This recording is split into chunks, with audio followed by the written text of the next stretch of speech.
Welcome to another reading of A Daughter's Plea, Letters to My Mother by Kimberly J. Sigurdsson.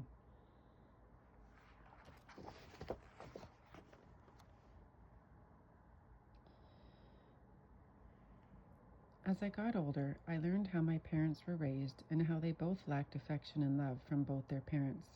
I could see how the lack of affection and love could be passed down to your children.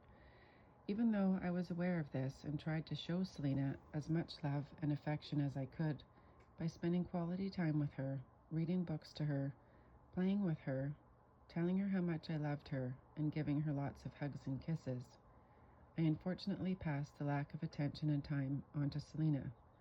I spent a lot of time looking to find love and attention in a man, not only for myself, but also because I thought she needed a dad too. I knew how it felt to have a dad who wasn't emotionally available. Really, all we needed was each other. Often my actions left Selena feeling pushed aside and unimportant. I really did put Selena on the back burner a lot, I admitted. I didn't realize it at the time, but I was quite selfish in some ways. Maybe you were, Jackie, but you were doing the best you could. As a young mom, she said, you had a lot to forgive yourself for, didn't you? Yes, that was tough stuff to get through, I tittered, feeling a bit overwhelmed by how the conversation was going. I'm still trying to work on my relationship with Selena. She was often forgotten about because she was so quiet and just kept to herself.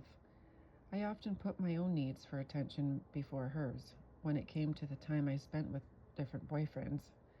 I was often hard on her too. I wanted to prove to everyone that just because I was a young mom didn't mean I couldn't raise a well-behaved child. I didn't have the most patience as a teenage mom either. I know I lost my temper sometimes and yelled at her.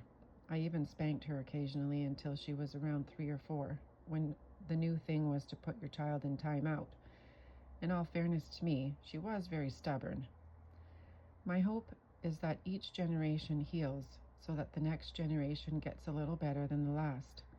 In order to break the cycle, both the parents and mostly the children from a dysfunctional family need to work hard to heal themselves so they don't pass the dysfunctional patterns on to their children, or the cycle will most likely continue. A dysfunctional relationship between a mother and a father can also cause their children to mirror their parents' relationship and continue that dysfunctional relationship pattern generation after generation. The relationship on my maternal grandparents' side wasn't always perfect, but they had an overall good marriage. It was just the high expectations my grandfather had towards my mom that caused her to feel not good enough. That continued into her parenting with us as well. For my paternal grandparents, this was not the case. The relationship became very dysfunctional with alcohol abuse, as well as physical and emotional abuse, and probably even mental abuse, which ended in a divorce. Even after they both remarried, my paternal grandma fell into another dysfunctional relationship.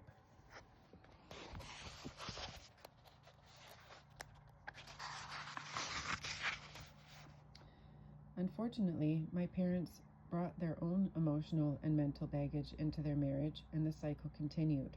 Not all my siblings were affected by our parents' dysfunctional relationship, but my sister Michaela and I definitely were.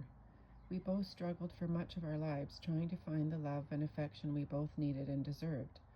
Unfortunately, not knowing how that feels or what it looks like, we always found the wrong men and have had to learn what a healthy relationship looks and feels like. I moaned. Speaking of relationships, I could honestly write a book about my relationship with Jason. Unfortunately, he was one of the worst relationships for me. But it's getting too late to get into that, I laughed. Should we crawl into bed? Yes, I think so, my mom said. It's been a long day, but so lovely. I agree, I shared. I'm gonna go get ready for bed, Mom. I love you, and thank you for being you. I love you too, sweetie, she replied. Have a good sleep.